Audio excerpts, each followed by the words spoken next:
Welcome to Bedtime Stories with Woodsy. Today we're reading another Dirty Bertie book. This one's called Bogeys, and it's written by David Roberts and Alan MacDonald.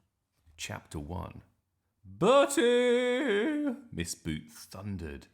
Are you paying attention? Bertie shot upright. Crack! Ow! He'd forgotten he was looking for his rubber under his desk. He peeked out, rubbing his head. Sit down, barked Miss Boot. Now, what was I just saying? When? Asked Bertie. While you were crawling around under your desk. Bertie racked his brains trying to remember. The truth was, he hadn't been following too closely. Whenever Miss Boot started talking, Bertie's mind had a habit of wandering off. You were saying... Bertie looked to Eugene for help. Eugene mouthed something. He didn't quite catch it, though. You were saying about fried eggs? The class sniggered. Eugene whispered in his ear. Friday. You were saying about Friday. Miss Boot folded her arms. Yes, and what's happening on Friday? Do tell us. Bertie hadn't the faintest clue. We're having a day off, he said hopefully. More laughter. Thump! Miss Boot's fist slammed down on her desk. We are not having a day off. I was talking about our visitor. Can anyone tell Bertie who is coming to school on Friday? A sea of hands rose in the air. Miss Boot's eyes fell on the pale boy, bouncing up and down in the front row like an eager puppy. Yes, Nicholas. The mayoress, miss, said Noel Nick. Quite right. I'm glad someone is paying attention, said Miss Boot. Nick smirked at Bertie. Bertie scowled back. Miss Boot went on. It's a great honour to have someone as important as the mayoress coming to our school. I'm sure you're all very excited. Bertie yawned. Why were school visitors always so boring?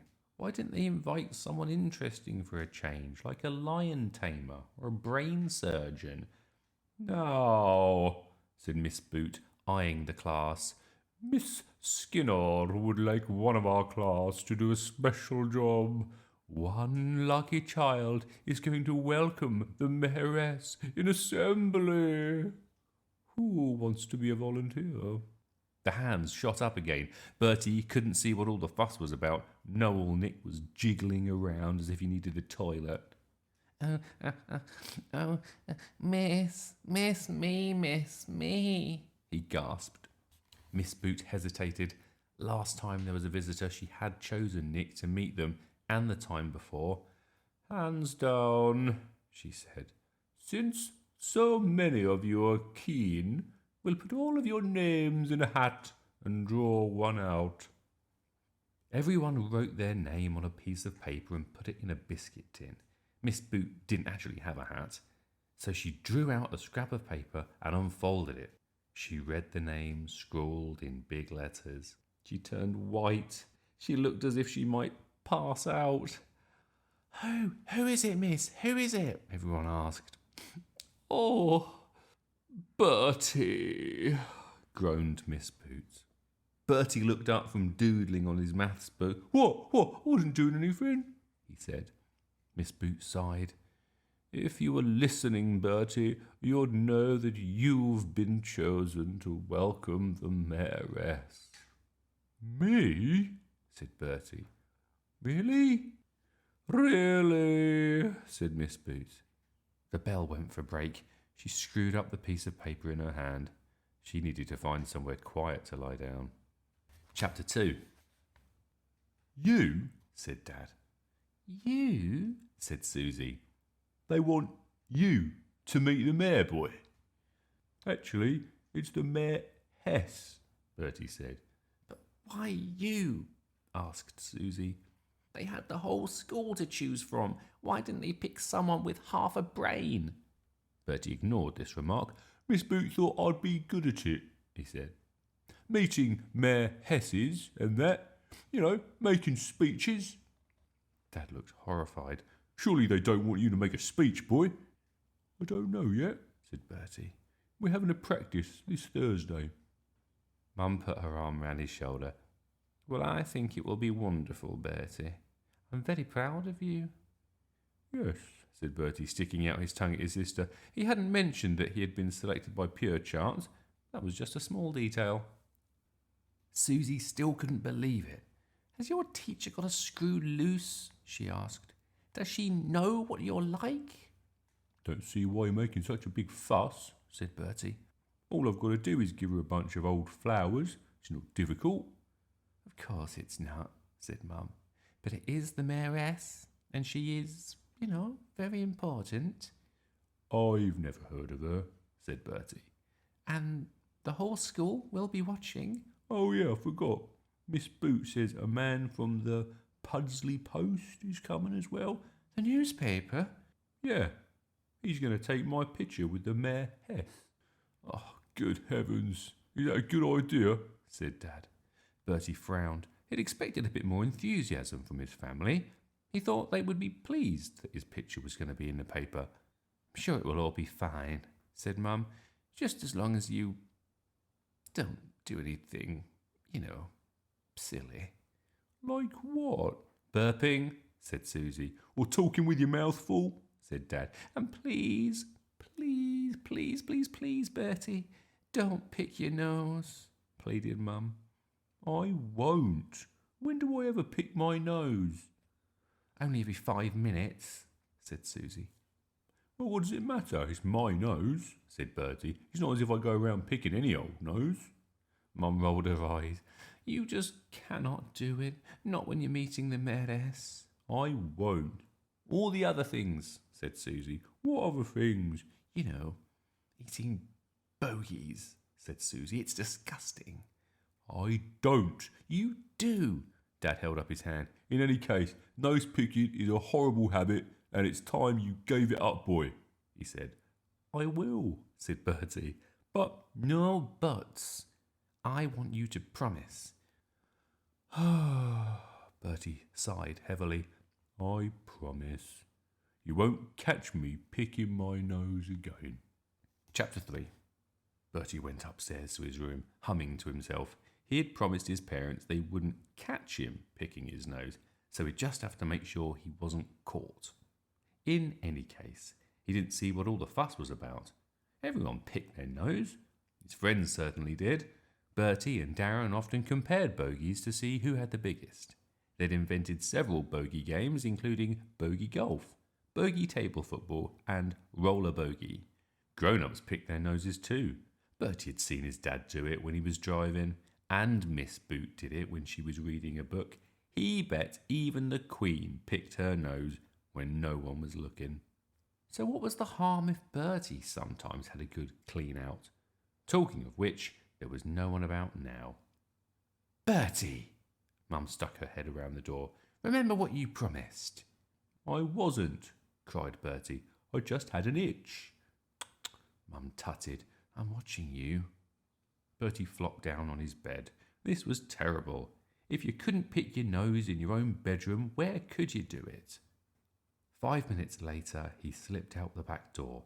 His top secret hideout was behind the garden shed. Darren and Eugene were the only ones who knew about it, and they were sworn to secrecy. Bertie pushed his way in amongst the bushes and sat down. Alone at last. Now for... Bertie! What are you doing, boy? Dad was staring at him through the shed window. Nothing, said Bertie. I was just, looking for Whiffer. He's asleep on the sofa. Come out of there. He's filthy.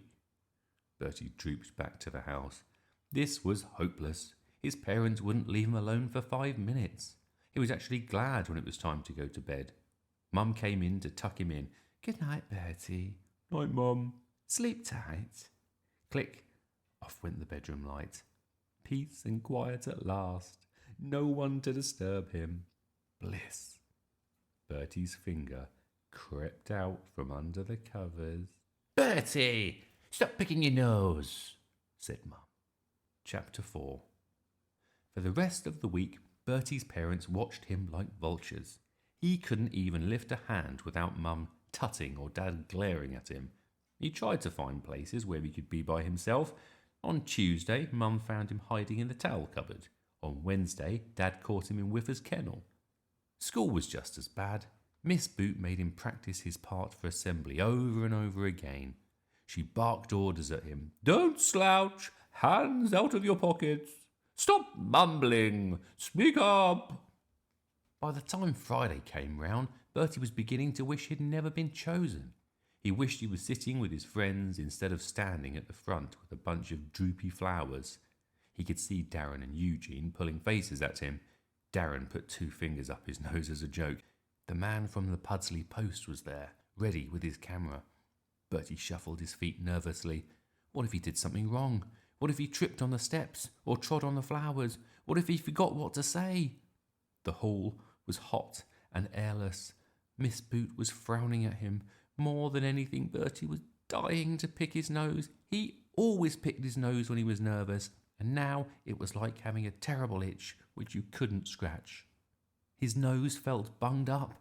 He was convinced he had a giant bogey poking out of one nostril, but he didn't dare investigate, not with the whole school watching. A door opened and Miss Skinner entered, followed by the mayoress. Bertie had been expecting someone royal like the Queen, but the mayoress could have been one of his grand's friends.